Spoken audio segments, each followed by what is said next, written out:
3 minutes to showtime. 3 minutes to showtime.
Two minutes to showtime.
The future is uncertain. I know this. Death is inevitable. I know this. But one thing is certain. As free men, it is our right to live unencumbered and in peace. And those times are quickly drawing to an end. And in these times, peace is certainly an illusion. And as the chains grow tighter, our ability to slip those chains increase incrementally with every passing moment. Inaction is no longer an option. It's time to raise our voices like a cacophony of thunder and lightning and tell the masters no more. And this is Nighthawk, and I say, for myself, no more. Revolution Radio, freedomslips.com, because the freedom is slipping away.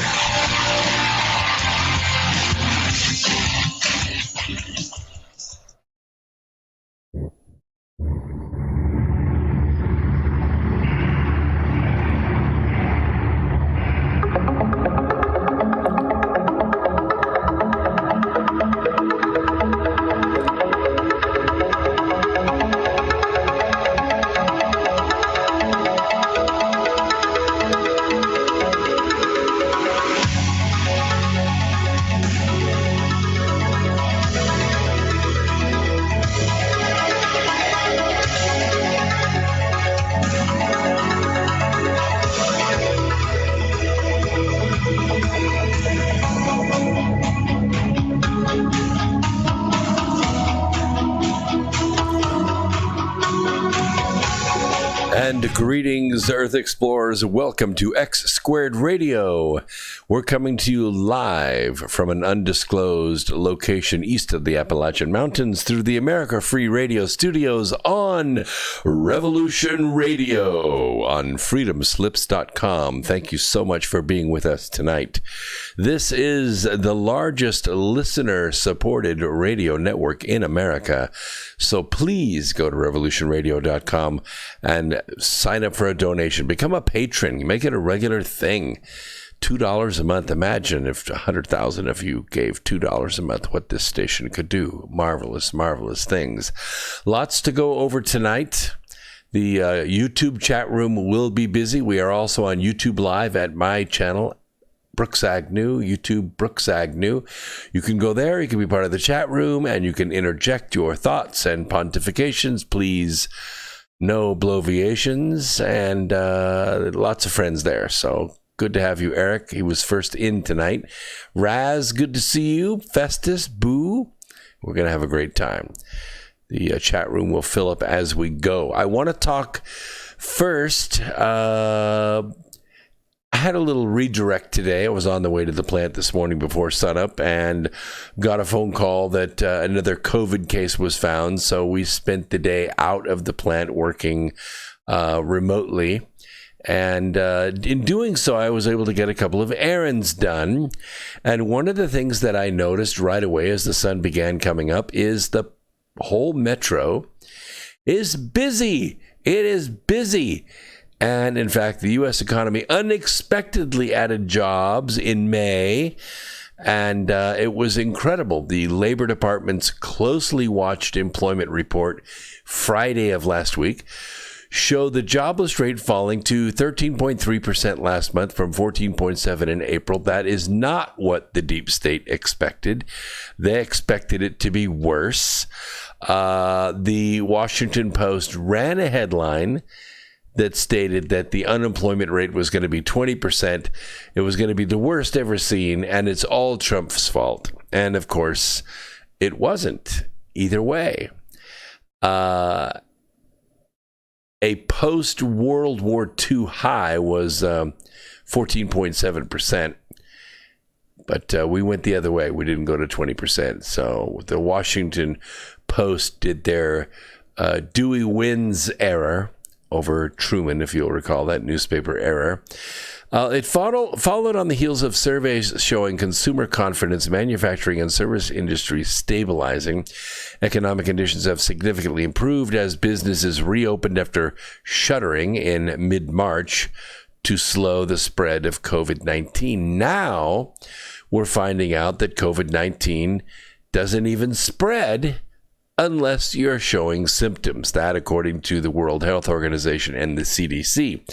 Of course, this announcement was made because crowded protests are happening all over the country, and that's been hijacked. We're going to talk a little bit about that tonight. The violence and some of the professional groups that have snuck their way into the protests. And you know, while the police are trying to make sure everything is peaceful on the front end, in the back end, all the smashing and burning and looting is going on. And really, many of the protesters don't have anything to do with that. But the point is that the World Health Organization and the CDC and the Democrats have come out and said, well, you know, it's okay because police brutality's, you know, way worse than COVID. And so we're going to just not talk about COVID while this is going on.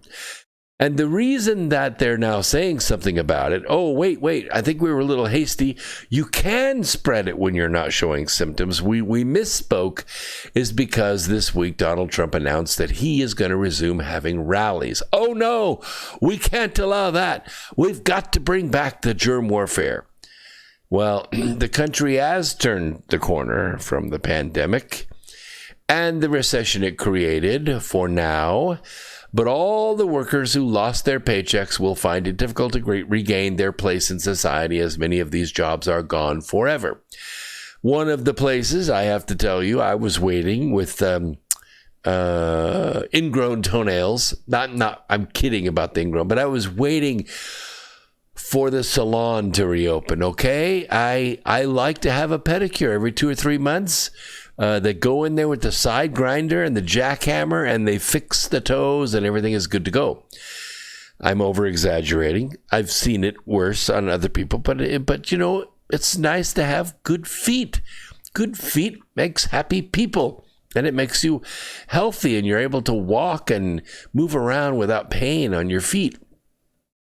Well, the salon wasn't opening and it wasn't opening. And it was like, wow, maybe they didn't survive. Maybe they didn't make it. And I was kind of sad about that because I really like this place. They're good, hardworking Vietnamese family. They do a fantastic job.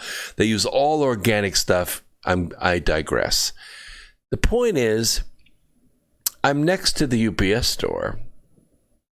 I'm waiting to get something notarized. And I realize the spa is open. The sign is flashing, open. And it says pedicures. And I look in there, sure enough, there's a whole row of chairs there, with the little foot bath and all that. So I tugged on the door and it opened. And the lady said, "Yes, can I help you?" I said, you know your door's open, right? She was very confused. I was trying to joke with her, but it was clear that she was a little agitated. Well, not at me. I was my normal smiling self, and I was ready to lay down some cash to get my feet, buffed out. So anyway, she says, "Do you have a mask?" I said, "Well, no, I'm not sick. I don't have a mask." She said, "Well, we have to wear a mask in here. Both the people that put their feet into water and we have to wear a mask." I said, "Well, I'm not sick. I'm immune. I don't really have to wear a mask." She said, No. And she pointed up to the camera. She said, They're watching. And if they see you in here without a mask, they'll come arrest us and close us." I was like, oh my God. And then she takes a clipboard and puts it in front of me. And there's this affidavit I have to fill out. My name, the date. I have not been in contact with anybody. I haven't had any coughs and I have no fever. And I declare that I am a healthy human, and I sign it with my signature. Okay, we go now. So we go and put the feet in. We do the jackhammering and everything is good. The feet are back to 100% and we pay and we left. But I'm telling you, the fear in these people's eyes that they were being watched by the state to make sure that they complied so they could stay open. It was something that took me aback. I'm, halfway through my time here on this planet, and I can tell you that I've never seen anything like that before, not in my life. I've read about it in books like, let's see. Oh yeah, 1984 by George Orwell. Wait a minute, there was another one, Brave New World by Aldous Huxley. If you haven't read those books, you better get to it because they're busy burning them right now. They don't want you to be woke. They don't want you to be awake. They don't want you to know what they're up to. And so you better go get a hard copy.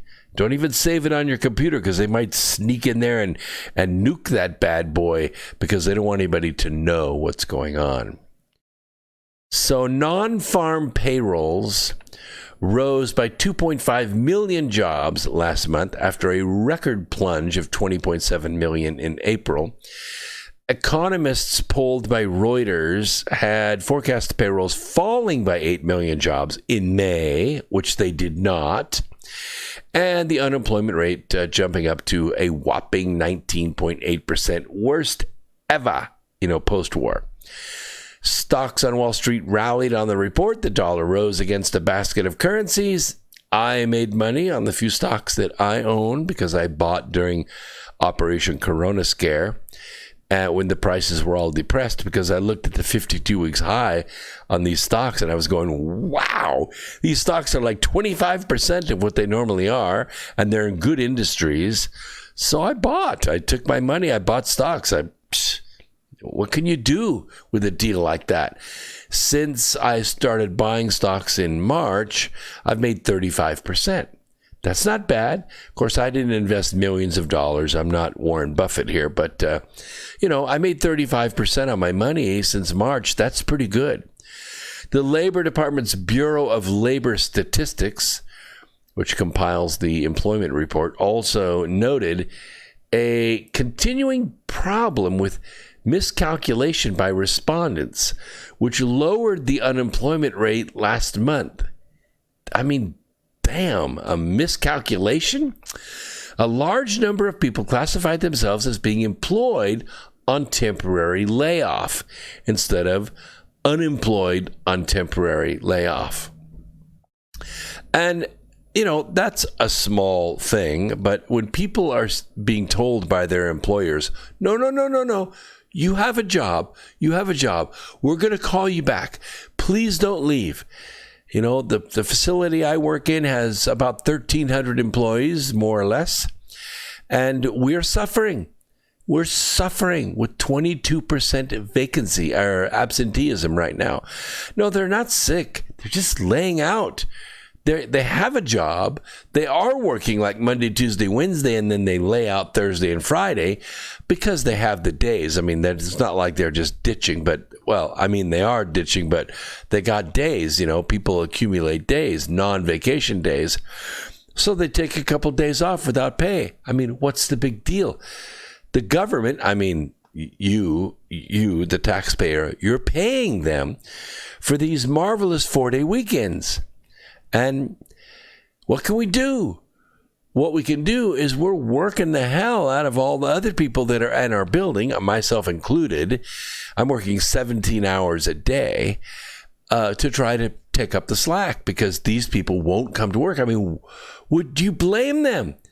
Do you blame them? The government's paying them $600 to sit at home, $1,200, $2,400 per couple, like $3,500 per family. It's an incredible amount of money. So they're employed on temporary layoff. And so it skewed their numbers. Reuters was all butthurt about it. So without the miscalculation, the May unemployment rate would have been about 16%. Still, that's not that bad because during almost the entire Obama presidency, we suffered 16.5% unemployment right here in Charlotte-Mecklenburg area. Almost 8 years, 16.5%. In my field, which is quality engineering and management engineering, in my field in Charlotte-Mecklenburg, we're still at 12%. We're still at 12%. We even under Trump, it didn't drop back down because it takes a long time for manufacturing to start back up again. It takes $100, $200, $300 million to start up a manufacturing plant, and that kind of money just isn't available anymore. So these plants, they're staying empty, and they can't get started because there's no blood in the system. So this week, Trump came under fire for his response to demonstrators protesting, the whole Floyd knee thing. I don't need to go any more into that. You're hearing it 24 hours a day. But hiring in the construction industry increased by 464,000 jobs. People are building stuff. They're building houses. They're building buildings. They're building roads. Oh, my gosh, are they laying some concrete around here. But government payrolls dropped by 585,000 in May. I think it could have been a lot more than that. I'll explain. A couple institutions I had contact with today because I had the free time. First thing I had to do is get something notarized, so I go to my friendly neighborhood bank, the Banco de Wells, and I walk up to the door, and it's locked. And the guy comes out with a mask on. And I'm going, oh, gosh, here we go again. And he says, do you have an appointment? I said, no, I don't have an appointment. I banked here for 20 years.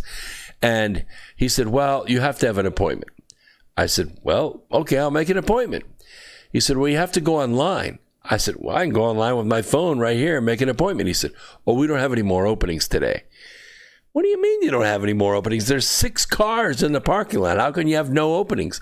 Well, we can only have so many people in and blah, blah, blah. And I said, this is June. It's June.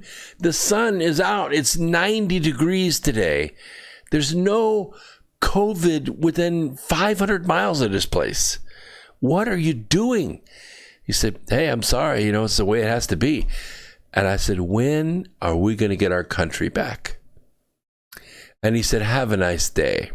I said, before you go, your bank did this back in 1929, too. You're a little too young to remember, but I'm a good student. In 1929, they collapsed the money supply by doing what you're doing right now.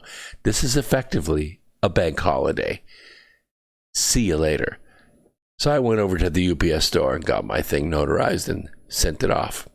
That's my first institutional exposure. My second was, I thought, I'm getting close. What I should do is I should go renew my driver's license. Hey, it's 3 o'clock in the afternoon. They're open till 5. Let's go take a shot at it. I had the weekday, which is kind of rare for me. I drive over to the DMV about 3.9 miles away, pull into the parking lot. It's completely empty. Not even nothing, not even a leaf in this parking lot. So I thought, oh my gosh, they're closed. But they weren't. They weren't. The 3 employees were sitting outside on the handrail of the handicap ramp. 3 employees. Blue shirt, dark blue pants, the DMV employees, right? Sitting outside on the handrail. Okay, I walk up the handicap ramp. Hey, I need to renew my license today. Oh, no can do. It's after 3:15. I said, yeah, but you're open till 5. They said, well, we can't see anybody after 3:15 because we have to have everybody out of the building by 5. We can't see anybody after 3:50. Can't start anybody after 3:15. I said, but mine's easy. It's just a renewal. Sip, boom, bam, 15 minutes. Oh, they said, yeah, everybody says that. But, it's our policy. We can't do it. So I started to get a little irritated. Going to the DMV is not really one of those things you look forward to doing. So you do it like once every 5 years, only when you have to, right?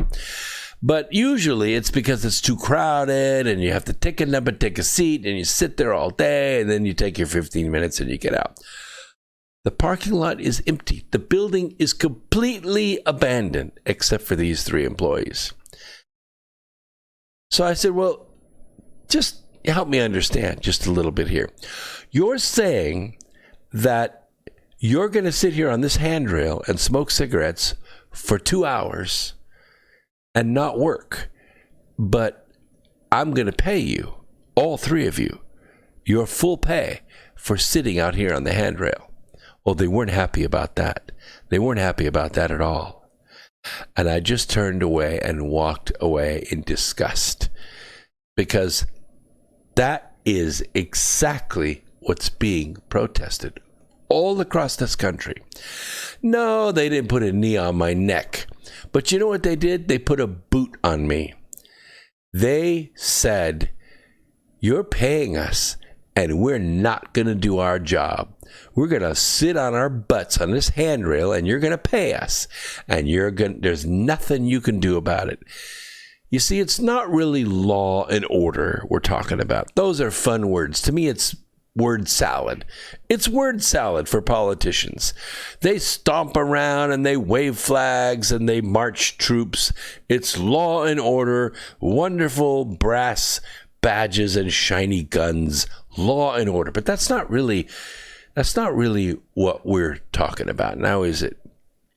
We're not talking about that at all.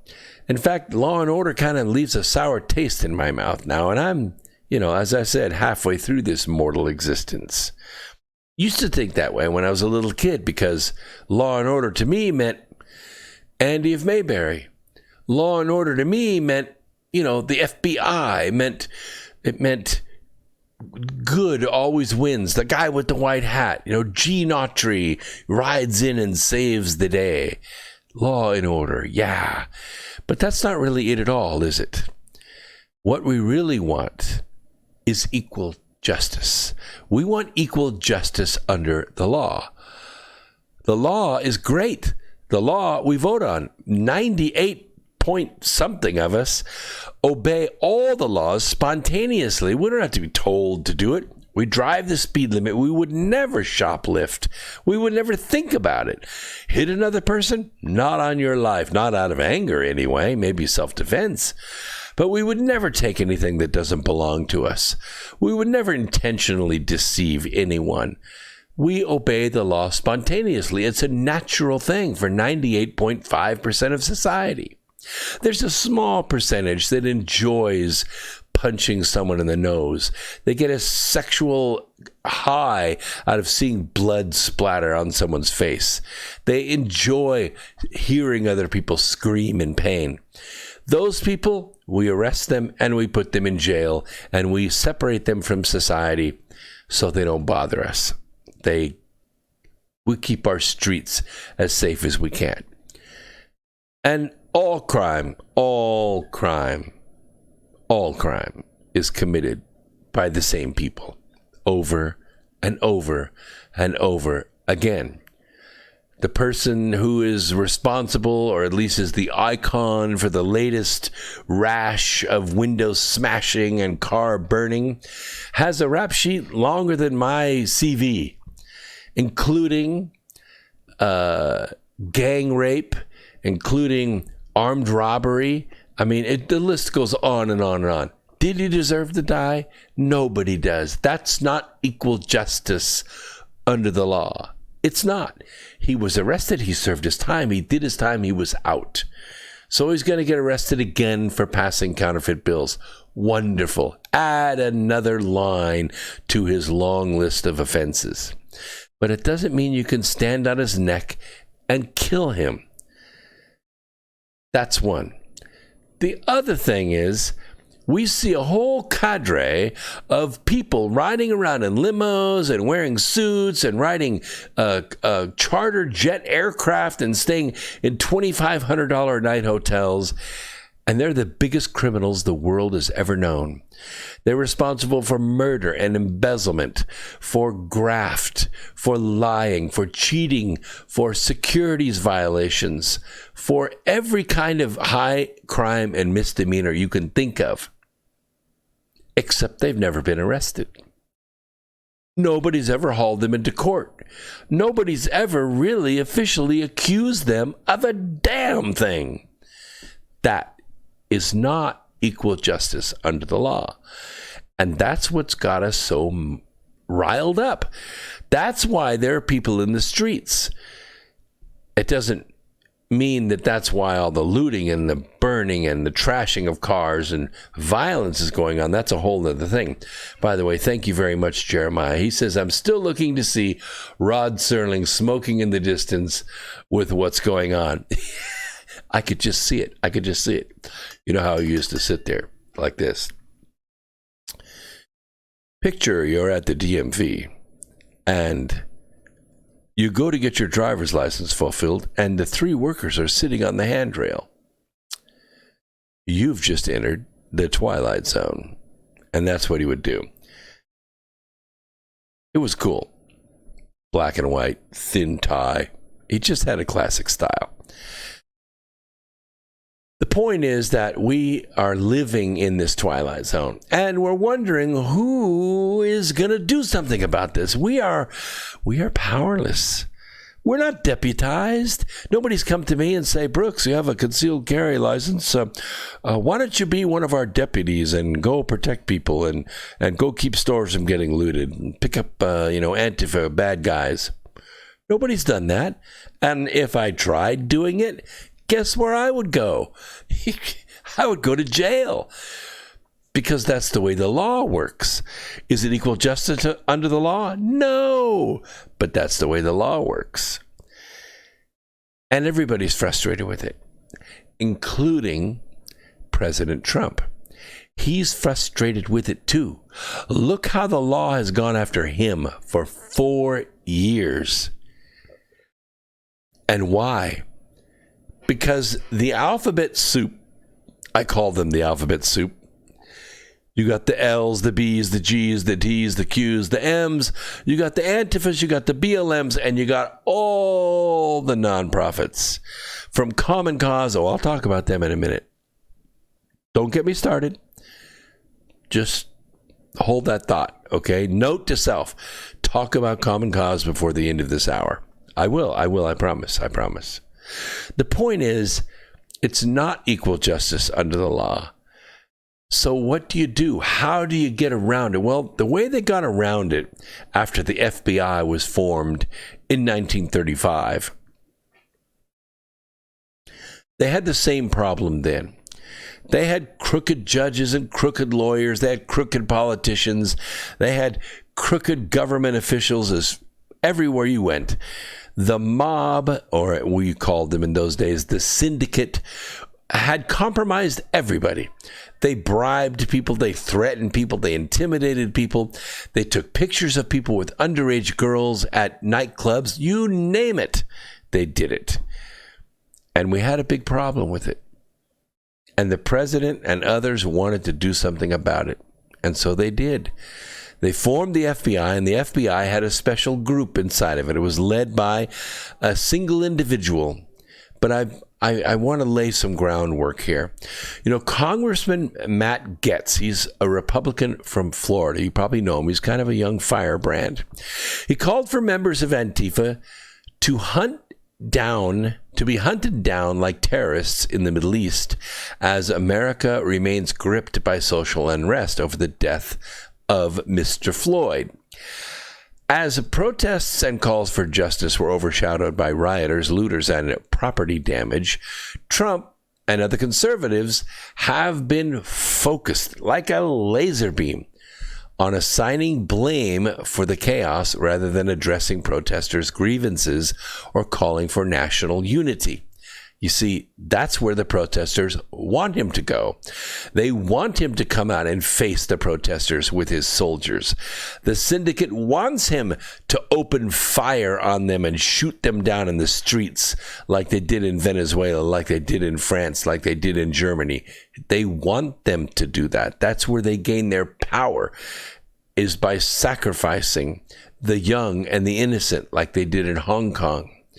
And this has been topped off by Trump vowing to designate Antifa as a terrorist organization. That is a lot easier said than done. As we have previously noted, it is unclear how Antifa, a terrorist organization, would work, since it's a domestic ideological movement, right? It has no real leader, no organizational structure. It doesn't have an office building. It doesn't have a list of membership. Nonetheless, Congressman Gaetz got on Twitter and asked, quote, "Can we hunt them down like we do those in the Middle East?" Close quote. Well, that means that you would have to get to some law enforcement officials, and not local cops, but on a federal level so they can cross state lines. And you'd have to get to them before the syndicate gets to them, before they can receive the bribes, before they can have their college student loans paid off, before they can receive that car or that fishing trip or that golf trip, or their daughter can get that scholarship to the university she wants to go to. You know how it works. You know exactly how it works. So the President Trump and his group has to get to them before that happens. They have to recruit them right as soon as they enlist. And it takes time to train them. Well, there are these special groups out there. I'm going to name one of them for you. This is a mind-blowing, highly classified, of special importance, new foreign intelligence service. It's called the SVR. It's called the Foreign Intelligence Service, but the report is called the SVR, and it's circulating in the Kremlin today. And it is appearing to provide a reason why riot and looting activities suddenly ceased in the United States this past week. You've noticed that, right? I mean, it was going full bore, right? They were snatching and grabbing and smashing and looting and burning, and all of a sudden it stopped. You remember when President Trump said, well, we're withdrawing the National Guard from D.C. Everything is wonderful. We saw de Blasio say, well, we're ending the curfew. Hopefully we won't have to have it anymore. You heard that, right? This is just a few hours ago. And there was a team of Special Activities Center. They're called SAC. Commando assassins from the CIA that attacked and caused to crash a C-130 Hercules cargo plane, and it belonged to the U.S. Air Force. I have a picture of the plane as it didn't actually smash into the ground. It crashed into a concrete wall at an airport. It was landing with 7 crew members and 26 passengers, and it was a fiery crash. An official cover story disputed by the SVR tracked this plane after it departed from the joint base in San Antonio, Texas. There's a military facility down there. As you know, I went to basic training there. Many of you probably did too if you were in the Air Force. Anyway, the plane traveled all the way to Kuwait, and then it attempted to land in Baghdad. Remember, 26 passengers, 7 crew members. The SVR, I'm just going to tell you what I'm willing to tell you. There are individuals out there that track aircraft. They track ships. They track things. They're just weird about it. They just track things and they make these reports, and that's all I can tell you about it right now. They're tracking the movement of these CIA commando assassins who arrived at Joint Base San Antonio a few hours after this C-130 Hercules departed from there. And shortly after arriving, they saw the U.S. Army intelligence. These are like spooks, only they have green uniforms. U.S. Army intelligence. You don't want to mess with these guys. I don't think this is the class of individual that was used against President Trump. I think it was several layers down from this. But those several layers down were commanded by generals in the Pentagon. And now you see there's kind of a little war going on in the hallways of the Pentagon because you've got a lot of generals there, and a general is like an aircraft carrier. Okay, they have all kinds of people that are underneath them that are loyal to them, that have fought with them for years and years, and they've been compromised too. And a lot of these generals in the Pentagon are not really happy President Trump is in the White House. They want the other person. They want the other power in the White House. So anyway, shortly after arriving, the U.S. Army intelligence operative, his name is Jared Esquivel Harles, from the 470th Military Intelligence Brigade. Yes, I have the link. I have the link in my notes. If you want it, I will send it to you. At the Joint Base San Antonio, being discovered dead along with his wife and 4 children at their home that was rigged to explode. This is an unmistakable, what's called a message massacre in the business. That after which saw these CIA commando assassins breaking into 2 teams. The one that flew to attack the C-130 cargo plane that SVR believes was carrying escaping Antifa terrorist leaders. Now, they were not arrested. They were escaping. And the other flying to California, where they tracked down, wounded in a gun battle, and captured U.S. Air Force Staff Sergeant Stephen Carrillo, who is a member of the elite U.S. Air Force Phoenix Ravens security unit. They have a nickname in the biz. They are so deadly, they're called the Murder Crew. And they are reportedly only 150 members of this crew. It's very tight, and they're very tough.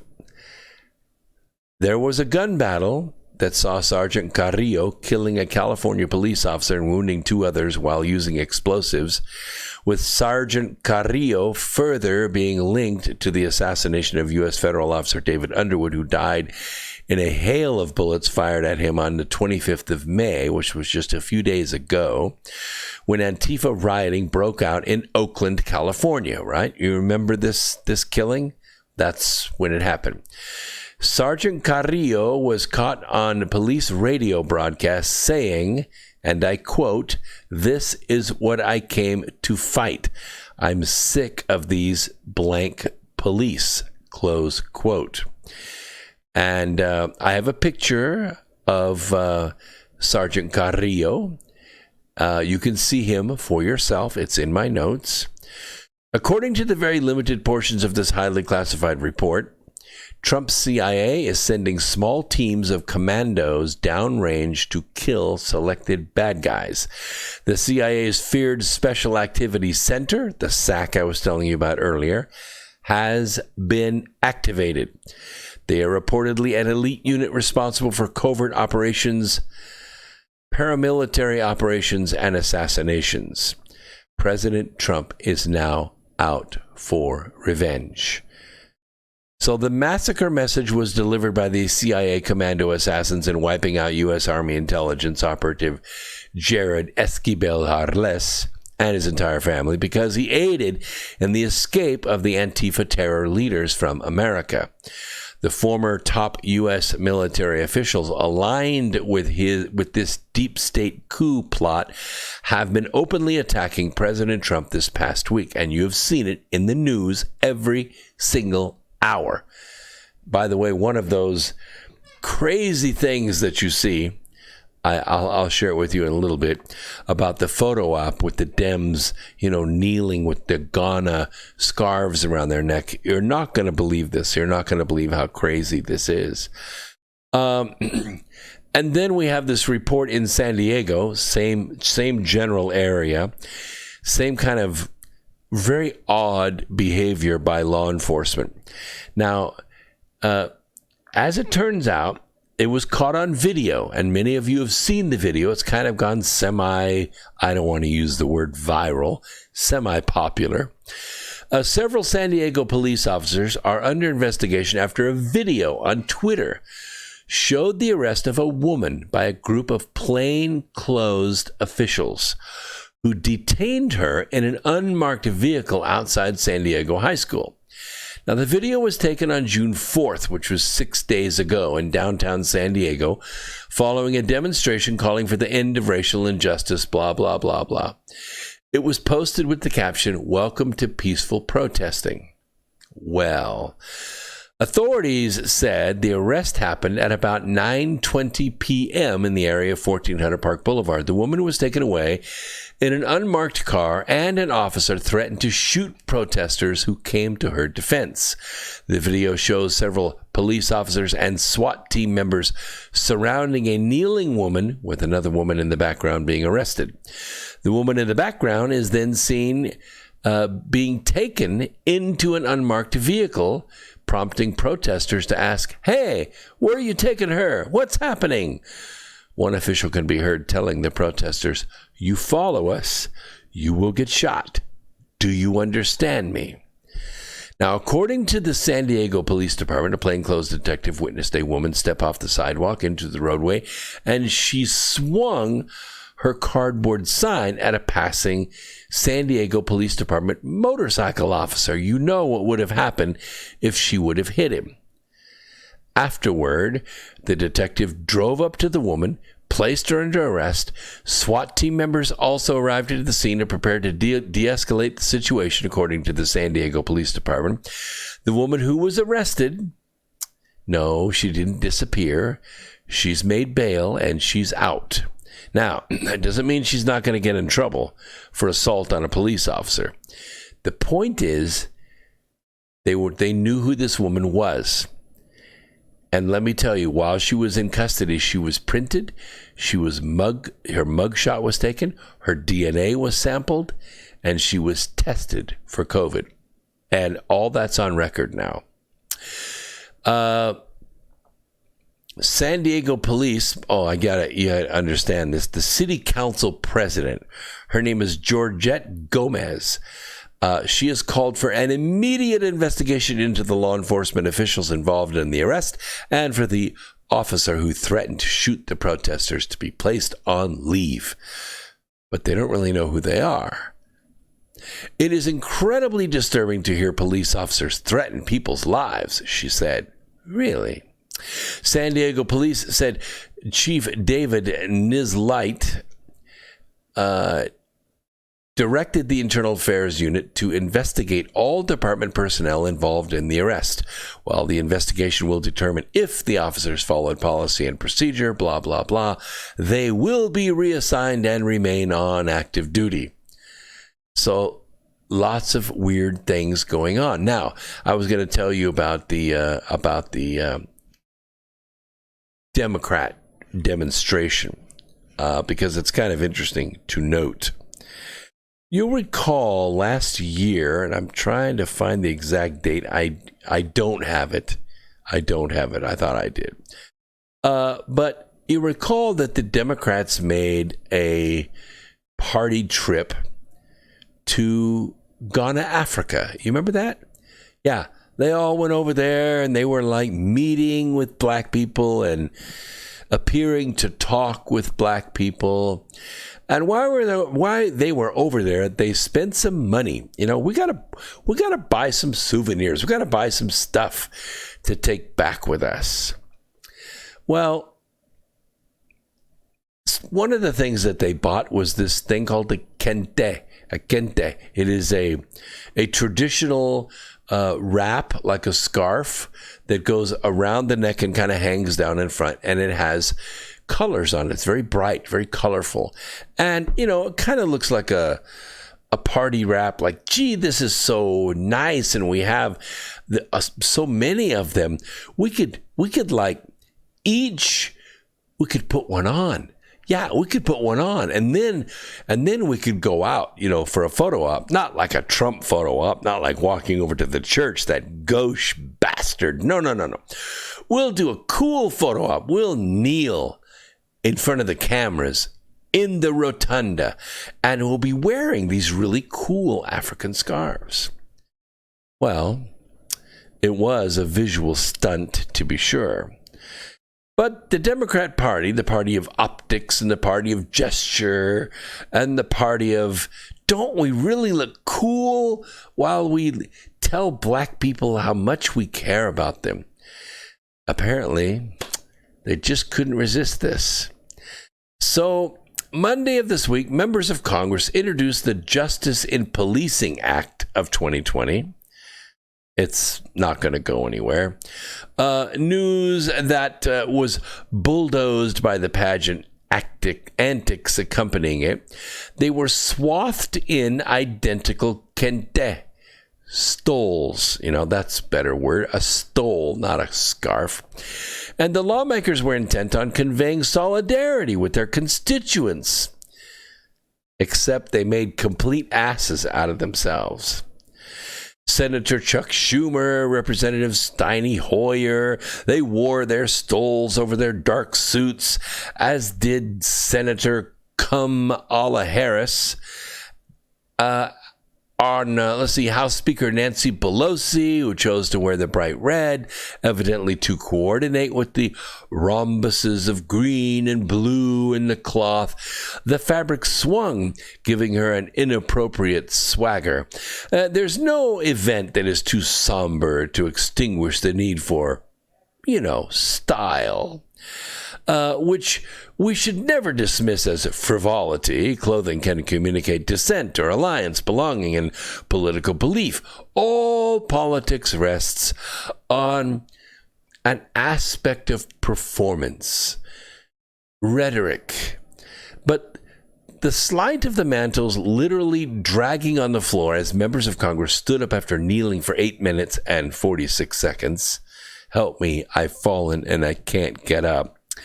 Assuming a pose that mirrored that of Derek Chauvin, the cop who, with his knee pressed on the neck of George Floyd, killing him, felt not just misguided, but like an outright mockery. The need to deliver a photo op overcame consideration of what the resulting pictures would communicate. Why the kente? Why that? The textile has long been used in ways distant from its original context. Collecting meanings both specific and vague, kente is indigenous to the Asante Kingdom, what is now Ghana. Skilled artisans have been weaving the cloth for hundreds and hundreds of years. Its intricate pattern, a geometry of quadrangles and a golden expanse, is extremely difficult to fabricate. In Ghana, kente is prized as a link between ancestry and the present, a totem of tradition. In America, kente is a magnet for a broad and diffuse desire for, Africanness, the yearning to participate in the black diaspora. It is an organization of thread, expected to resolve the primal problem of our black Americans' continental orphanage. The kente stole, in particular, is most often associated with the academy. Every spring, black graduates walk down grassy knolls draped in the finery. Interestingly, the authentic kente is endangered. Most of them are made in China now. Scroll through the Alibaba.com and you're going to see so many you can't believe it. A lot. The stoles worn by members of Congress looked authentically woven. They could have been, but the impression of guilelessness was still overwhelming. It was primarily the white members of Congress who were ridiculed. An image of Pelosi and Schumer, the former with her hands on her hips in a can-do stance, the latter folding his arms disapprovingly, made them look like ready-made, absurdist Hotep memes. A photo then captured Senator Cory Booker, stoleless, made him seem the exemplar of common sense, which, in fact, he did wear one too. The problem is that the uniform signified, let's see here if I can find this exactly. The significance of the kente cloth is our African heritage. This is what one of the Black Caucus members said. And for those of you without that heritage who are acting in solidarity, Ms. Bass, Karen Bass, said, what was projected was limp domestic diplomacy akin to historical images of white political leaders preening in the exotic garb of people living in countries that they are exploiting. Inadvertently, the cloth emphasized the sense that Black Americans are actually foreigners in their own land. Now, what a lot of people don't know is that this particular kente was a unique pattern, and it was carefully crafted by the originators of the 17th century. Yeah, we're talking in the 1600s, folks. And this particular tribe happened to be slavers. Yes, they were the slavers of the day. They used to raid neighboring villages, and they would capture the men and the women and the children, and they would sell them to Europeans as slaves. And these slaves were taken to Haiti, they were taken to other areas of the Caribbean, and they were taken to the United States. They were the origin of the slaves in the United States. The entire slave trade began with these slavers. So the Democrat Party was actually wearing the kente of the slavers. What were they really trying to say to Black America? What were the Democrats really trying to do? Well, now we know. Now we know because we have the details. We can for sure tell you that they either had no idea what they were doing, or they did have an idea what they were doing. And that makes it very eye-opening. You want to get woke? You need to listen to America Free Radio. Why? Because this is the voice of the revolution. Not the revolution against America. Not the revolution against government. We are the revolution against the global syndicate. We're in solidarity with the ones that are wearing the yellow vests. We're in solidarity with the ones that are standing in the streets of Hong Kong. We're in solidarity with the ones that are trying to protect their neighborhoods in France and Germany and Belgium, in the UK. We're in solidarity with those who are living on the sides of the streets in Venezuela.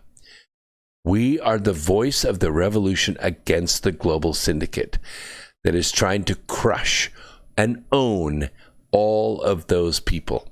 And they're working on us right now. They're working on us right now. And I will tell you who is running the entire thing. Who is the global syndicate? The global syndicate is a very small group of individuals. Some of them are mortals. Some of them are mortals. And what are they involved in? They're involved in the guilting of America. The global syndicate has accomplished something actually quite remarkable. They have chopped up Americans into little tribes and cultures and clubs.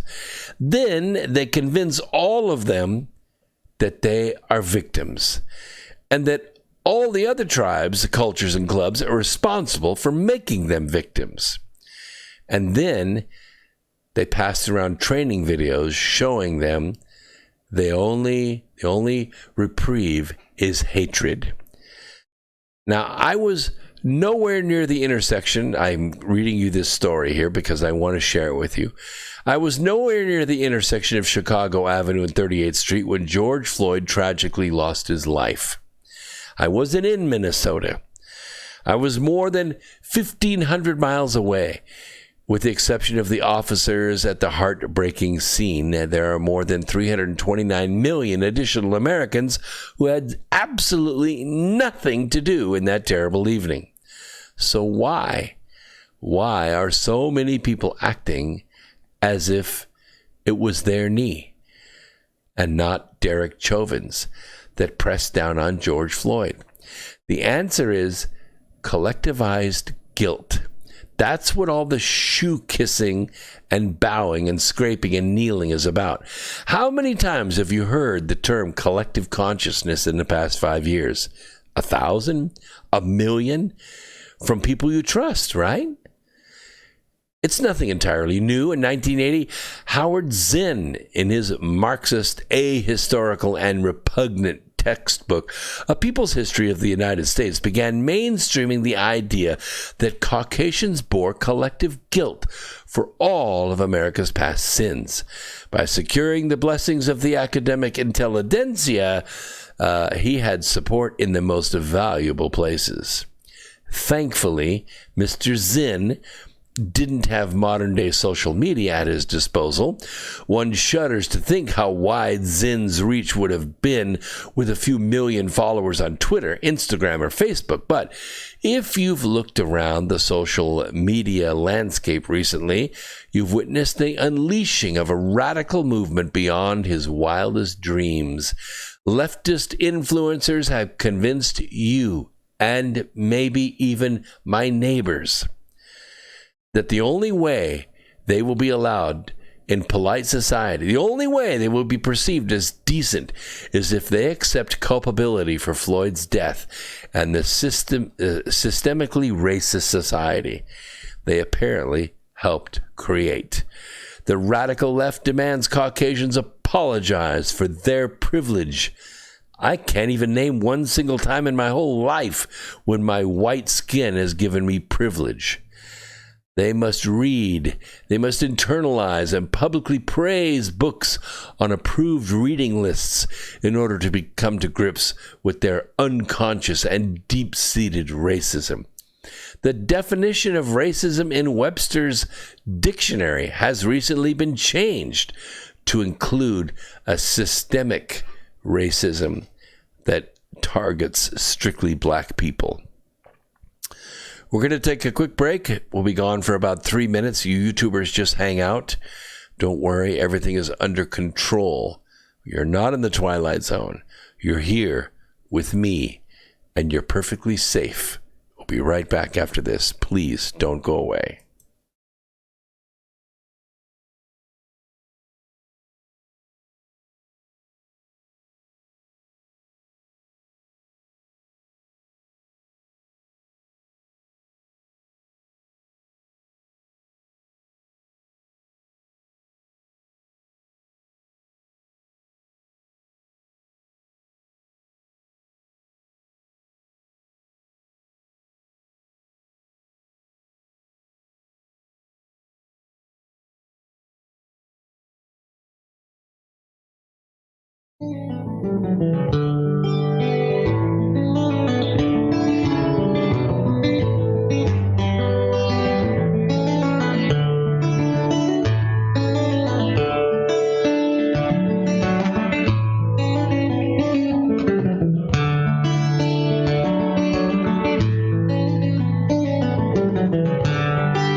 Revolution Radio at freedomslips.com. And we'll be right back after this message.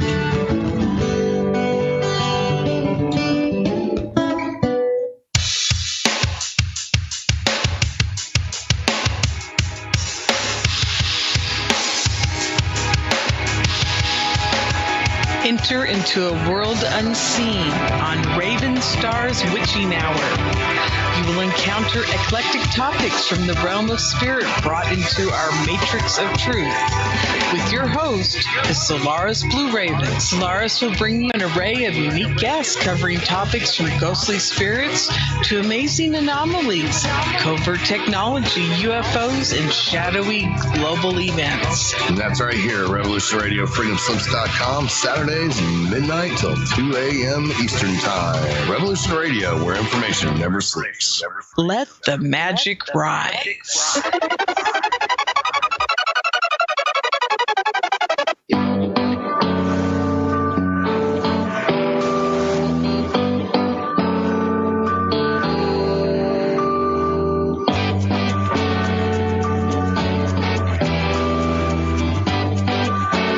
Narco-syndicalist commune.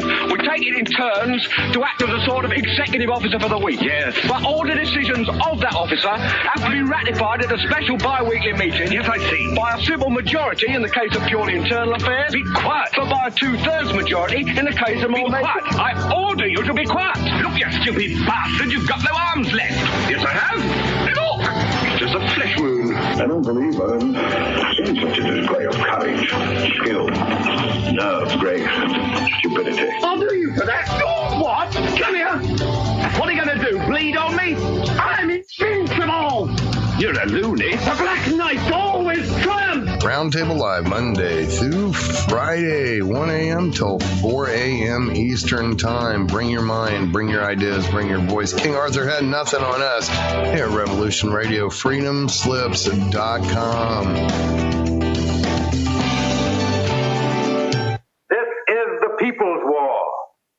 It is our war. We are the fighters. Fight it then. Fight it with all that is in us. And may God defend the right. Warning, warning. We've got to stop them. They're going to kill us all. See how the trouble you've started? Be they the government, be they industry, be they organized labor, be they anyone, or human beings. Time when the operation of the machine becomes so odious, makes you so sick at heart that you can't take part. You can't even passively take part.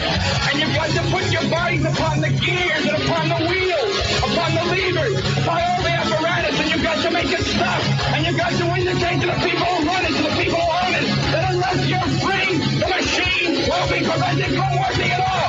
Revolution Radio at freedomslips.com, the #1 listener-supported talk radio station, throwing ourselves upon the gears of the machine. Revolution Radio, where information never sleeps. You called down the thunder, well now you got it. Right, you tell them I'm coming, and hell's coming with me, you hear? Hell's coming with me! Revolution Radio.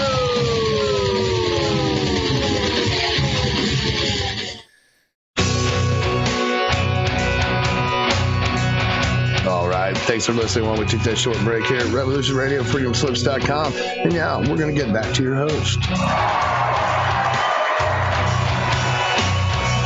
All right. And don't forget to go to revolutionradio.com and donate.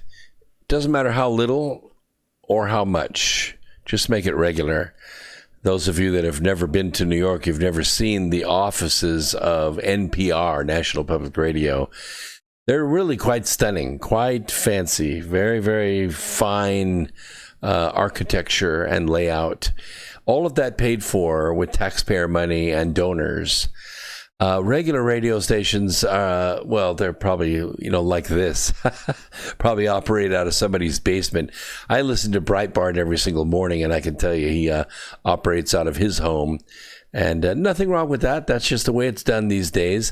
The point is that NPR is supported by you. You have money taken from your paycheck every single week and sent to NPR. You don't know about it. You don't like it. You don't pay. You don't like paying for that propaganda spewed at us 24 hours a day by NPR. You don't care for that one bit. So why don't you fight back? I don't mean going to NPR and complaining. I mean going to Revolution Radio and clicking on the donate button. You can choose the kind of radio that is supported, and you can do it on a regular basis. And if 100,000 of you did it, it would change the world. And isn't that, after all, what you want to do, is change the world? And you don't think $2 can do it, but it will if enough of you do it. Yes, it's just a mustard seed, but a trainload of mustard seeds can move a mountain. So let's talk a little bit about the OFA. I know you don't hear that very often. I'm going to put my book ads up here, just let them run just a little bit so you can see what's going on and have something to read in your lockdown state or your comeback state. You need something to inspire you. The OFA is an organization that was founded in 2013 as a 501c4 by Barack Obama. Yes, it was while he was president of the United States during his second term. And that means that this 501c4, not only is it a nonprofit, but they do not have to report the identity of their donors. They can keep them secret. Like if they come from China, or they come from Ukraine, or they come from crime bosses, or they come from other foundations like the Clinton Initiative. Anyway, I reported this to you last week, and I just want to refresh your memory because I'm going to lay some stuff down here, and you need to have this foundation. Of course, they're based in Chicago, and they're protected by organized criminal organizations that are there, both in and out of the government. You've seen plenty of that on TV, so you know exactly what I'm talking about. Hundreds of people are killed there each month. Nobody ever says a thing about it. Its mission, OFA's mission, is to harness the energy of any president's re-election campaign, which, in case you haven't noticed, 2020 is a presidential election year, and there's a lot of energy and a lot of money surrounding that. Well, I say that. I live outside of Charlotte. Charlotte was scheduled to have the Republican National Convention here. Yes, true, it's just a nominating convention, but it's important for the energy of the party. It's important to support downline candidates that are running for Congress and for Senate and for local state Senate and state Congress positions, state representative positions. It's important to create party solidarity in this area. So, as you recall, several years ago, that the Democrats had their 2012 convention here in Charlotte. And it was a big deal. It energized the party. You remember when they decided to take God out of their platform and all that stuff? Yeah, that was here. Well, as it turns out, the Democrats did a lot of drinking in town. And they ran up a $37 million tab with the city. $37 million. Now, they spent a lot more on the convention, but they left owing $37 million. And the Democrat Party was pretty much broke. I mean, they had been cleaned out. The Republicans just smashed them in the Congress and the Senate. They lost ground. During the Obama administration, thousands of jobs were lost to Republicans all across the country. In state senates and legislatures, congressmen, mayors, judges, district attorneys. It was incredible, the losses. The Democrat Party was really, really hurting. And so they asked the city of Charlotte to just sort of, sweep that bill under the rug, would you please? And the mayor at the time, Mayor Fox, spelt with two X's, he did just that. he swept the $37 million bill left behind by the Democrat Party under the rug. And the city council, they didn't like it, but they figured something was going to happen down the road. We'd be able to make up the money.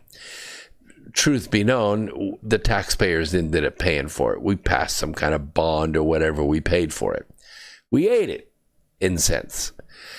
And a short time later, Mayor Fox, having really no qualifications whatsoever, not a very good mayor to boot, all of a sudden he was plucked by the Obama administration and sucked up to Washington, D.C. to become the Secretary of Transportation.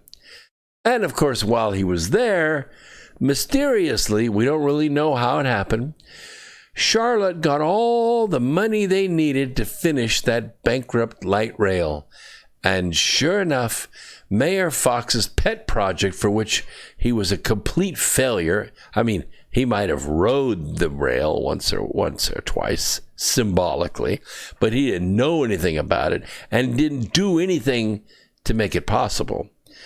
But mysteriously, while he was transportation secretary, I'll be damned if Charlotte didn't get the money to finish that light rail. Now, it just ain't the damnedest thing. Sweep $37 million under the rug, and that's what you get. So you see how this organization works. They're able to move large amounts of money. Not their money, your money. They move your money around. And this was while he was president of the United States.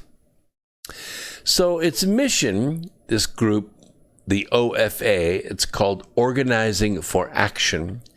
It advocates on policy issues such as gun violence prevention and climate change. I'm not really digging the climate too much. The whole climate issue, I'll talk about that maybe a little bit if I get time. And the LGBTQM, M, you know what M stands for. M is minor attracted. Yeah. They advocate for groups who like to have sex with your children, when they're really young. They advocate for groups like that. And you don't want to fight the alphabet people. Oh, no. No, you don't want to do that. In February of 2013, the New York Times reported that donors contributing or raising $500,000 or more to Organizing for Action. Just think about that for a moment. I mean, normally a nonprofit, they call on the phone. Hey, Brooks, you gave $25 last year to, disabled veterans of America. Can we count on you for $25 more this year? Do you think I actually deduct that $25 on my taxes? Give me a break. Do I write the check? Yeah, I write the check. And I don't have to look at my checking account when I do it. I do it. And I gave to Michael Flynn, and I've given to Laura Loomer. Yeah, I do donate money to campaigns. $100 here, $1,000 there doesn't really break me. $500,000 from a single donor? You know what you get for that? Well, I'll just let you know. They put them on the group's National Advisory Board. And they grant the privilege of attending quarterly update meetings given by the president.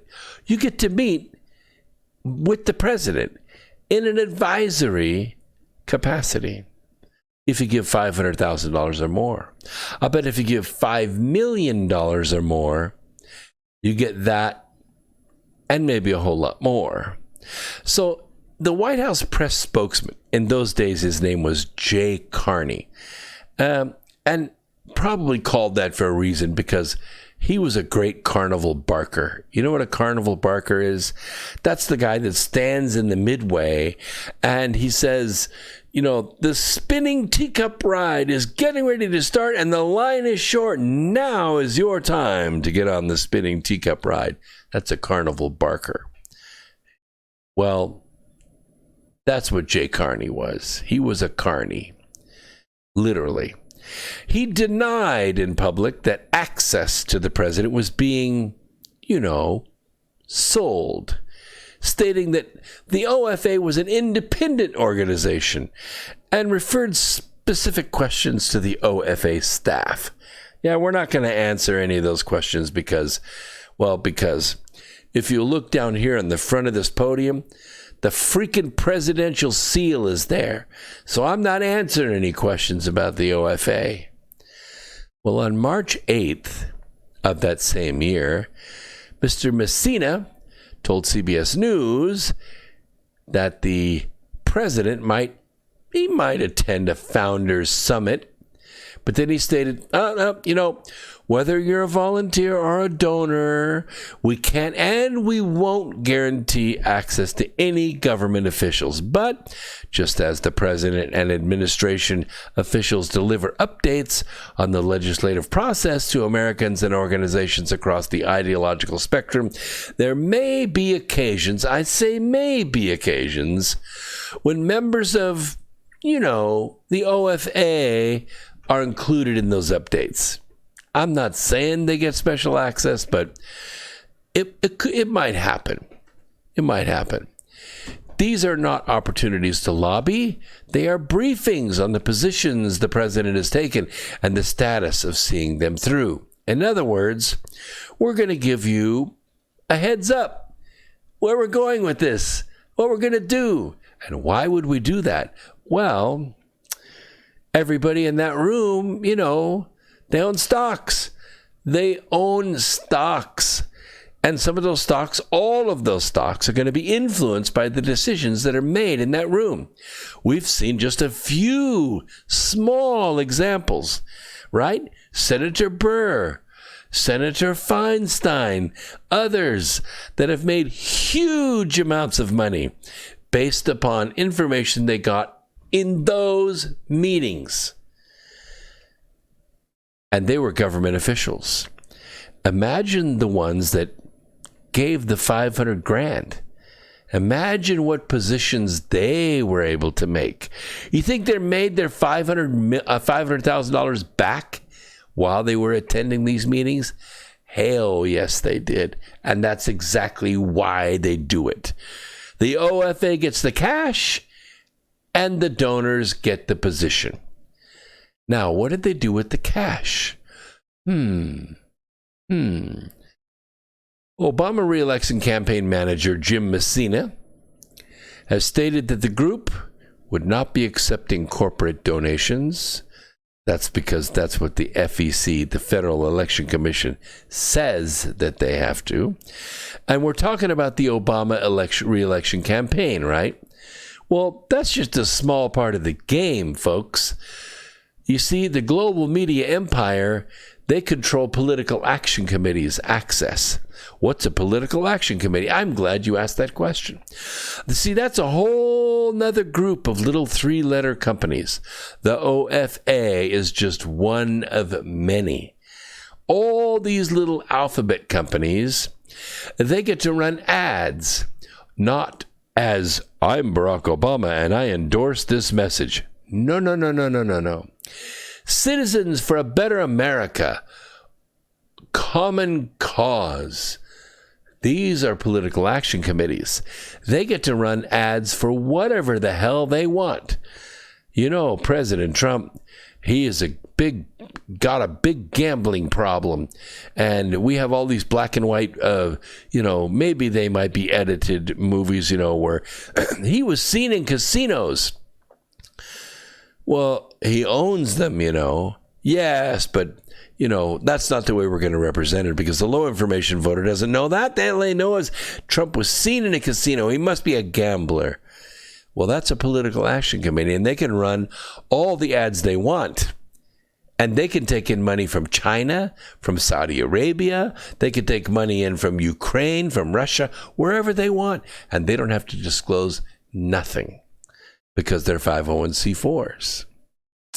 The OFA executive director, John Carson, and Jim Messina have both stated that OFA is a nonpartisan grassroots issue advocacy group In March of 2013, OFA said that it would begin to publish its donors list, but it never did. It never did. It published a partial list in May of 2014, but it never revealed who the big boys are. You see, scores of people attend all these demonstrations, these protests, and you wonder, how do they get there? How do they show up with all these professionally printed T-shirts all looking alike? Where do those Antifa flags come from? How are they trained? How do they know how to move and what to say and what not to say? How do they know when to arrive and where to show up and what to do and how to move as one? They know this because the OFA trains them. The OFA pays them. The OFA transports them from city to city where they conduct their mayhem. Yes, it's true. They do. And they brag about it.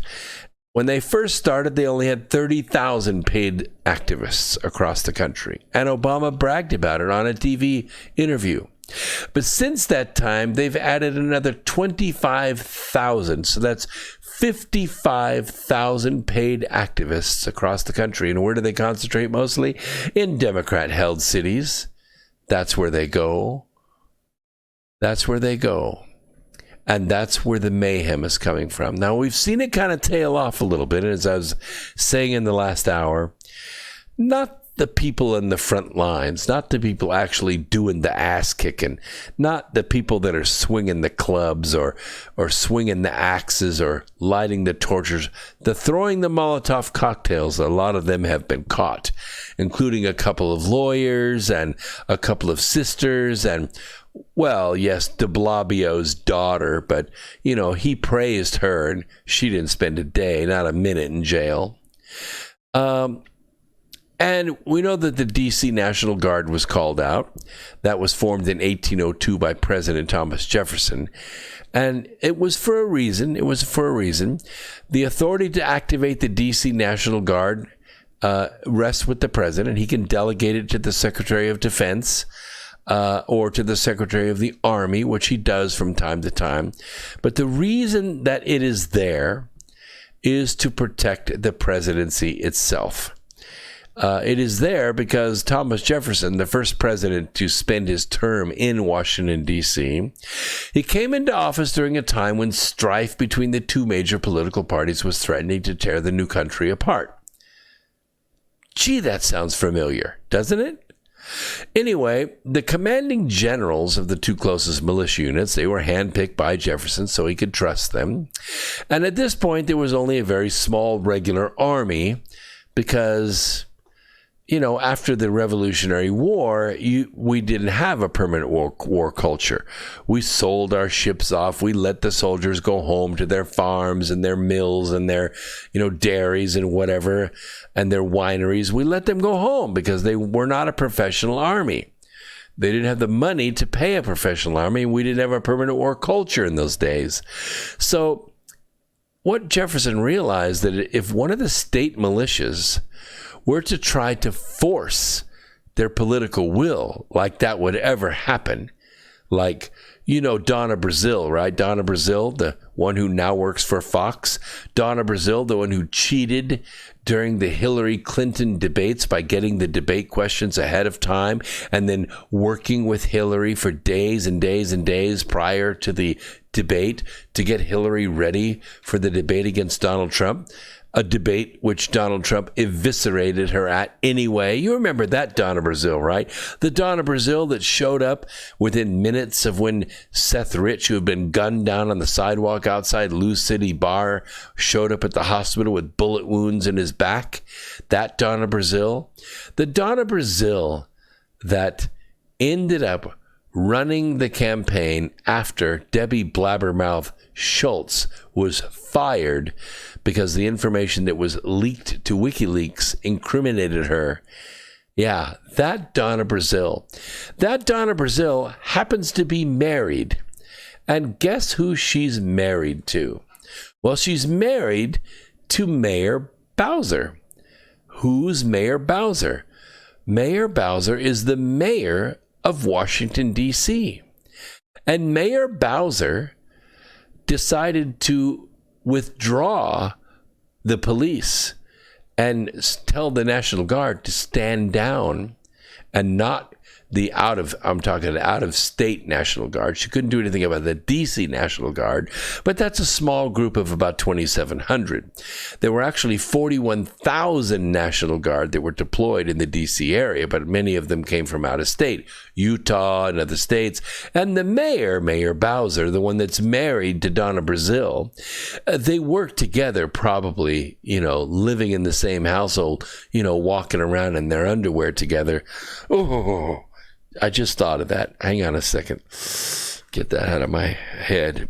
That couple plotted to expose the White House so that the mob could actually throw President Trump out of the White House.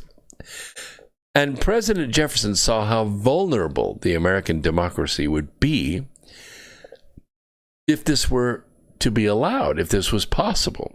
If a military general could keep the legislative body from enacting the will of the people, making it so violent that Congress wouldn't come to town, that maybe their vote would be given by proxy to Nancy Pelosi, sitting in her house, stuffing her greasy face with designer ice cream out of her $25,000 refrigerators. I don't know, maybe she thought we would be impressed with that. But the point is that this went on. And what went on was 66 Secret Service agents were injured. They were hit in the head with bricks and rocks and bottles filled with concrete.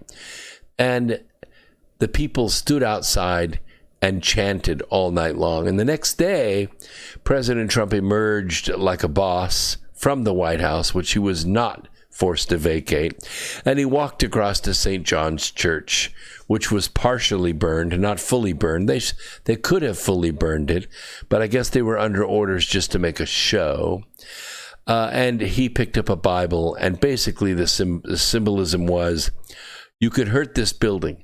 You could even burn it to the ground if you want to, but you can't hurt this. And he was trying to hold up the Bible symbolically. So that's why that was put in place. President Jefferson hand-selected the new leader in 1802 of the D.C. National Guard when they held their first muster. The D.C. Guard is the only National Guard in the entire country that only answers to the president. So this was a big deal. But mysteriously, all of a sudden, the next day, the president sends the National Guard home and declares D.C. to be the safest city in America. All of this went away. We know that the D.C. mayor is probably a de facto member of Obama's OFA, and she's publicly claimed to have the authority to remove the president's National Guard protection. So the OFA soldiers can remove President Trump from the White House. I guess they wanted to burn it down, like they did the 3rd Precinct Police Department building in Minneapolis. The socialists have always believed that command of the federal government belongs to them. They've been trying to take it over for a long, long time. They are actively seeking to nullify the state's right to select their own president. I know you have heard of this organization called Common Cause. Well, Common Cause is an organization that has formed, a nonprofit, to convince states and their legislatures, force them actually, through heavy-handed lobbying, to have the states pass laws in their states that say, we will not give our electors to the victor of the state. We will instead withhold our electors until the popular vote is known. And once the popular vote is known, we're going to cast our votes, our electors, with the states that won the popular vote. Now, I know you think, gee, this can never happen. It would never work. The Supreme Court would sue, blah, blah, blah. Well, I got news for you. It's already June, soon July. The election is going to take place in November.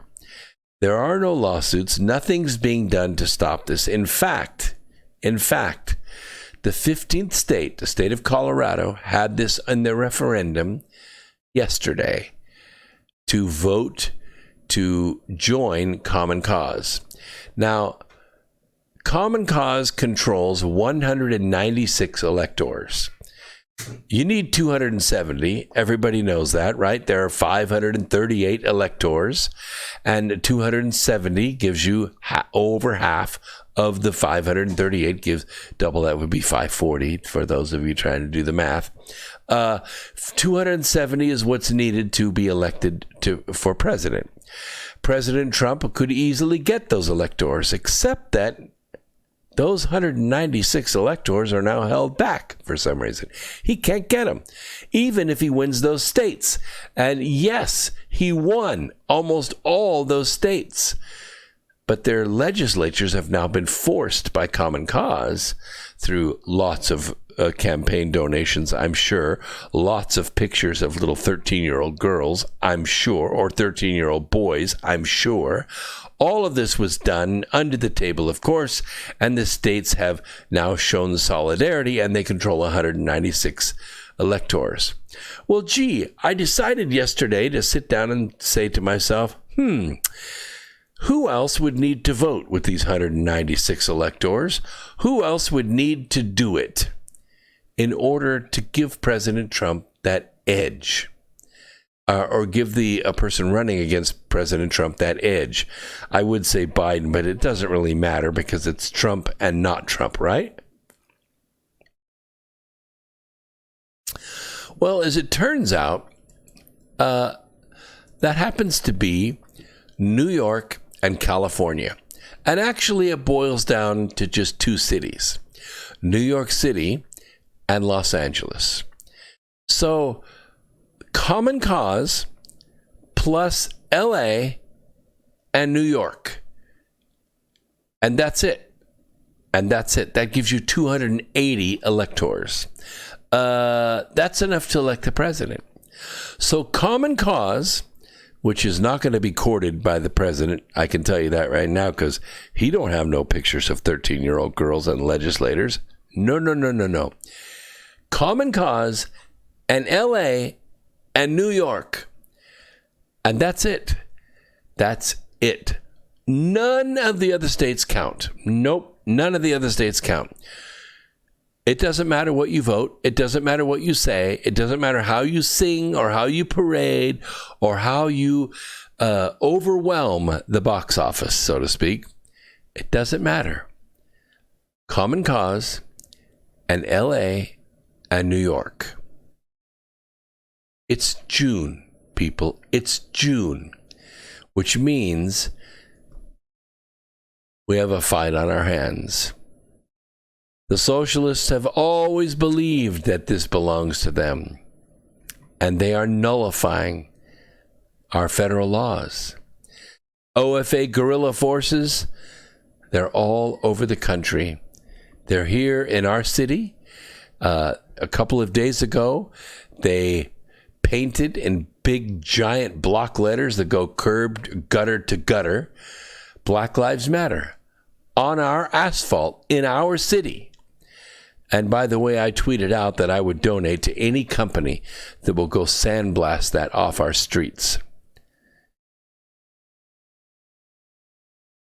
In a related move, also to protect America from rapid deployment attacks from Chinese forces in Venezuela, President Trump announced last week that he was moving the Navy down toward Venezuela as his administration beefs up counter-narcotics operations, and that's basically the cover. We don't want the Chinese to be able to rapid strike out of Venezuela. And this comes amid a very strange report. There are individuals out there that track ships. They just track ships. They like knowing where they all are. And there's a very strange anomaly that's happened this week. And they can't explain it. They don't have the capacity to do it. It appears that there are several large ships, and they're sailing not standing still. They're sailing in big circles off the coast of California, specifically between San Francisco and Seattle. The only odd thing is that hours before these ships were detected sailing these giant circles off the coast of California, hours before they were located, they were pinging their GPS signals from 5,000 miles away. In some cases, 10,000 miles away, and outside of, off in the mouth of rivers, or the Gulf, where rivers dump into oceans on the other side of the world. We don't know which one's which. We don't know if the real ship is sitting off the coast of San Francisco and the ghost ship is sitting on the other side of the world. We're not exactly sure. Couple that with the report that a Russian bomber was intercepted by American fighters just 30 miles off the coast of Alaska. 30 miles ain't nothing. When you're flying supersonic, or you're flying even close to supersonic, say 600 miles an hour, you know how long it takes to travel 30 miles at 600 miles an hour? Yep, 5 minutes. 5 minutes. That's how close they were off the coast of Alaska. What's going on? What is going on?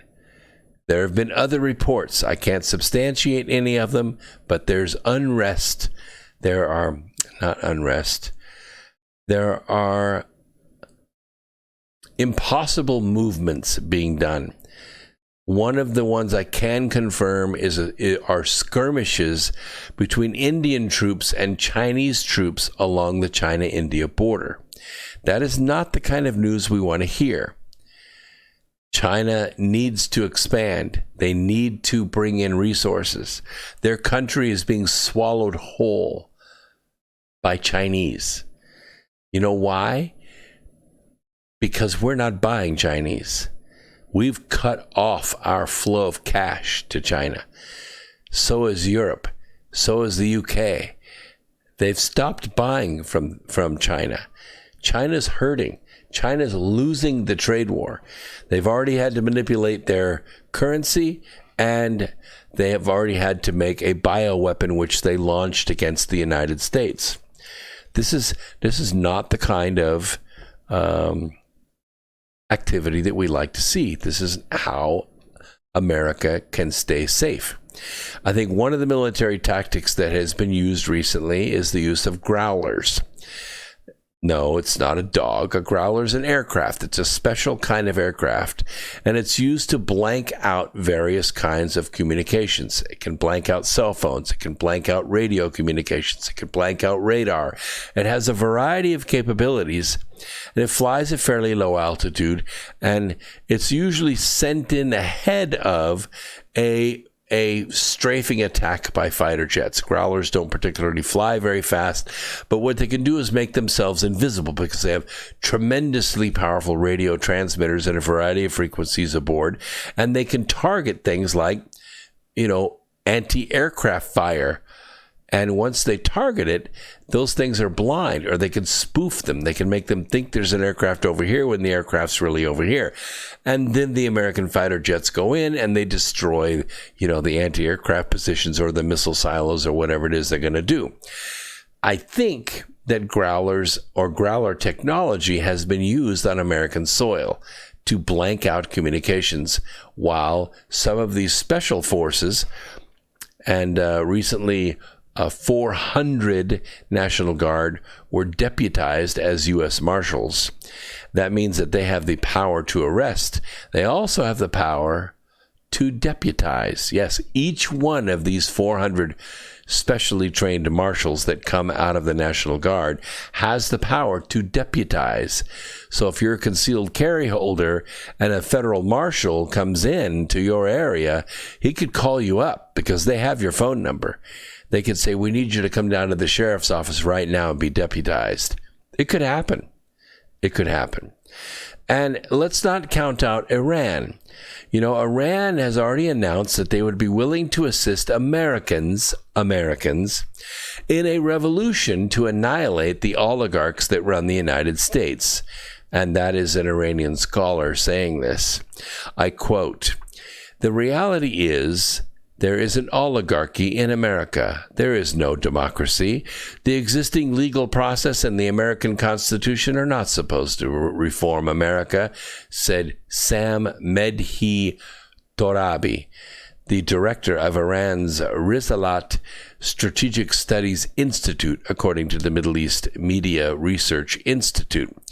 He said, and this is just a few days ago, about a week ago, on Iran's Channel 2, that the way to reform the United States is by revolution. Now, I don't like the sound of this because, as you know, I am the voice of the revolution, not that revolution. I'm the voice of the revolution against the global syndicate. We're the ones that are revolting against the global tax, against climate change, against the Green New Deal initiative. We're revolting against all of that because we're a republic and we're not going to be ruled by international authorities. He said no one should pin their hopes on reform of the existing system. He said, "So long as the power and the wealth are held by 1% of society, America will remain the same." He said, "If we want America to change, we must deal with those people, not in legal ways, but through a revolution." So you have Iran that's openly supporting the overthrow of America. I heard today on a report that owning a single-family home is considered racist. You must live in an apartment. You must live in a duplex. You must live in a barracks. That's the socialist way. The ownership of private property is racist. I swear to God, that's what they're putting out. One of the largest and most powerful members of the global syndicate is the global media empire. The Democrat National Committee is a branch now of the global media empire. And it is important that you understand this hierarchy. They fabricated the entire Trump-Russia collusion claim in 2016. They lied about the Mueller probe. They lied about Brett Kavanaugh. They lied about General Michael Flynn. They lied about Trump's phone call with the Ukrainian president right before your eyes. And then Trump released the transcript exposing the lie. They lied about the impeachment farce that ensued. They lied about the coronavirus. They lied about the lockdowns. And they lied about the White House response. And now they're lying to you about the riots. So in recent days, we've heard a steady drumbeat of these lies, these distortions, all of this stuff. And it's driving us crazy. When we go to the bank, when we go to the salon, when we go to the UPS store, when we go to the DMV, we're tired of it. We're sick of it. This is what we're trying to revolt against. This is what we're seeing. This is the horrible conditions that we're under. Now, I believe that President Trump has deployed a small but elite force, and they're going after these leaders. They're beginning to take them. And I mean, even if they don't hold them very long, even if they're able to make bail and they get back out again, they've got all the information on their phone. They got all their contacts. They have their picture. They have their dental records. They have their fingerprints. They have their DNA samples. They can track them everywhere now. They can track that cell phone. Every single person they know, they can track now. And this is how it's being put together. I'm just telling you that the global media empire is the most powerful organization the world has ever known. They control everything you hear, everything you see, everything you watch for entertainment. They control. That's why you have to listen to America Free Radio. We will keep you informed. We will keep you free. When you tell your friends, because you're afraid as anyone else, and you tell them, hey, Be safe. Don't say that anymore. You tell them to be free. You tell them to be free. That's what we want. That's what we want to see. This media, the global media empire, they are playing a very dangerous game. One could go on and on and on with the examples that I've given you tonight, and you can go to other what we call mainstream media, because we're the mainstream media. We're not the fake news that's out there. We are the mainstream, and if you don't believe me, look what happened yesterday down in South Carolina. Look what happened yesterday down in South Carolina during the primary. Republicans came out in enormous numbers. Every single special election that has taken place in the last 2 years, you've seen it as well as I have. Every single one of them, Republicans have won. You see this cheat by mail program they're trying to get off the ground right now. They want to mail ballots to every single registered voter, even if they've never voted. And there are over 20 million in the United States, 20 million registered voters who are foreign citizens. They're not citizens of this country. They have no business voting in our elections, but they're registered to vote. And you know what that means? They're going to get a vote. They're going to get a ballot. It's going to be mailed to them. Now, they may not vote it. They may not go turn it in, but I guarantee you a harvester will be there to collect that vote. The global media empire is playing this dangerous game.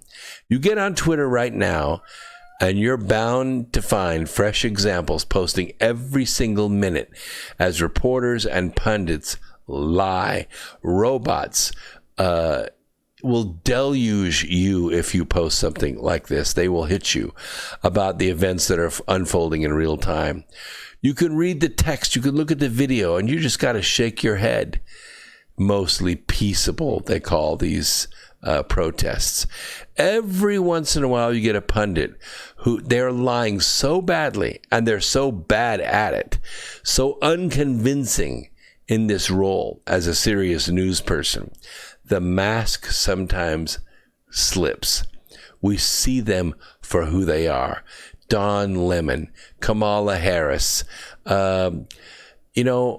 we look at her and we see her in the news and all these different photo ops.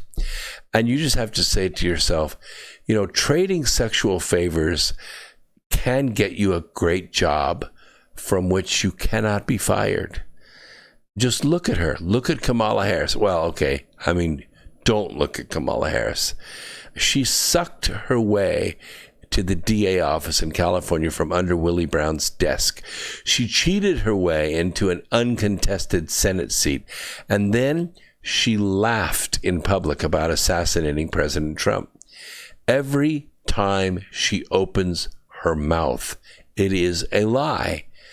A week ago, as American cities were burned by Barack Obama's black bloc looters, they were rampaging through the streets. Don Lemon implored America, open your eyes. We are teetering on a dictatorship. He didn't mean a dictatorship of the OFA army that's led by Obama, that was smashing minority-owned businesses that had prospered for the last 3 years under Trump economy. No, he didn't mean that. For Lemon and his CNN colleagues, the real threat is Donald Trump, who had the audacity to declare that if mayors and governors couldn't get their cities under control, he would. Is the president declaring war on America? What's happening here? Asked Don Lemon. Playing a very dangerous game. This will backfire. Well, to answer your question, Mr. Lemon, what's happening here is the same thing that's been happening for years now. The global media empire, not Donald Trump, have declared war on America. They are indeed playing a dangerous game, and it will most certainly backfire. It seems the DNC is now a branch of the empire and not the other way around. So you have to ask yourself, how do you feel? Are we at war? Did we pass that invisible line beyond which the country cannot hold? After everything the Democrats and the media have put us through since the election of Donald Trump, is it even possible to imagine the peaceable reconciliation and common national purpose? I think we're beyond that. I think we've gone beyond that. Why doesn't the prospect of war, I'm not talking about war, but why doesn't the prospect of war terrify every single politician in the American government? Why do they work so hard to exacerbate the conflict when their offices and positions of power will be the first casualties of this war that tears this country apart? Are they really that blind to believe that they can lead a country to victory by destroying it? Seriously? How do we avoid a war that will end America when mayors and governors and congressmen and judges and journalists and bureaucrats are all actively conspiring to drag us into the blaze? On May 25th, it's true, a black man died in police custody. We saw the images. It was bad. There is no great divide on the moral question of what happened to George Floyd. I'm with you on it. I'm against police brutality too, all kinds of it. I don't want law and order like that. I want equal protection under the law. I want justice. I can tell you, and I have said this on this program many times, that war is just justice denied. War is justice denied. That's what I'm talking about. If you don't deliver justice, equal justice under the law, it leads to war. This is the cycle. You go from justice to war. And after the war, there's peace through victory. And with peace, there's mercy. And then with mercy, there comes crime. And crime leads to justice, and justice leads to war. That is the peace war. The justice war, peace and mercy cycle. I've explained it in my book, Remembering the Future, and I've also put it in best-selling form in the Birth Trilogy. The looting and the riots and the fires in all these blue cities across the country, they just reaffirm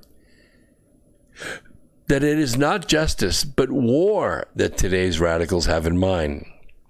If they had justice in mind, we would have reform and we would get that justice. But I strongly believe that they don't really want to see these higher-ups in government arrested. They don't want to see Hillary arrested. They don't want to see Barack Obama arrested. They don't want Susan Rice, John Brennan, Clapper, and Ben Rhodes, and Valerie Jarrett, and Samantha Power. They don't want to see these people arrested. But you got to understand, that's not equal justice under the law.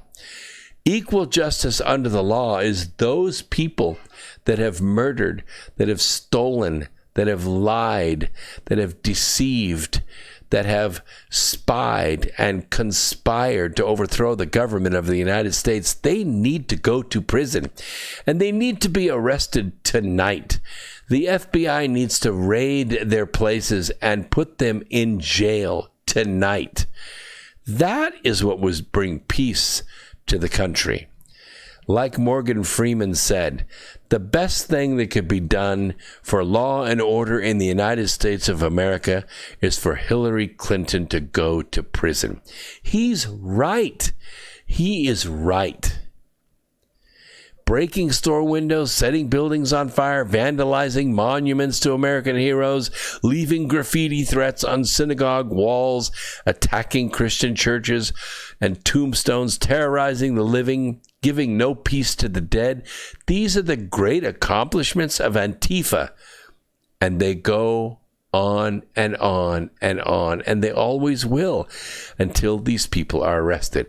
I don't mean going out there and arresting all the people in the black bloc, although that would be pretty cool, because they're very quickly going to be making bail and getting out. because they're just the soldiers. They're just the ones following the orders. They're not the ones giving the orders. The ones who are writing the checks, and I have to tell you a little story, not far from here, up the road, right up here where I'm pointing, is Newton, North Carolina. In Newton, North Carolina, it's a pretty small little town, kind of an industrial little town with a little bit, single families out on small farms or what used to be farms.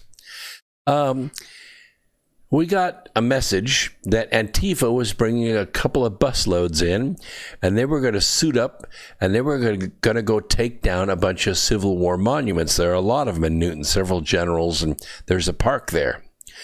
And so my friends, who also ride motorcycles, they decide to slip their weapons into their pockets with their concealed carry and ride their motorcycles down to the park before dark and take a little walk around, just a little walkabout, just to make sure everything's okay.